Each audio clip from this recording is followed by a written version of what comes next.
kii konteenarada kii ugu dheeraa abid ee dekedda ku soo xidha ee dherarkiisuna uu yahay 210 mitir tirada konteenarada ee uu sudaana uu yahay 1393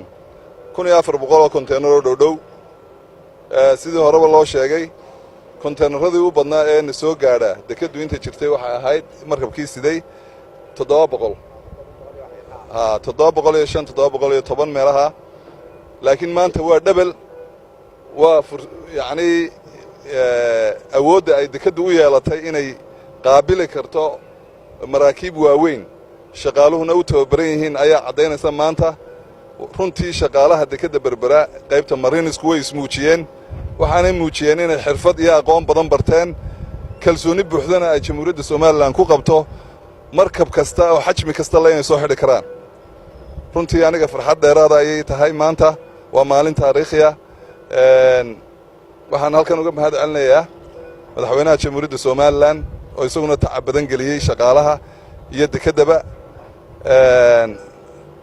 run ahaantii mar labaad iyo mar saddexaadba waxaan u mahadnaqayaa dhammaan shaqaale weynaha dekedda guud ahaan gaar ahaan qaybta mariinka oo runtii maanta farxad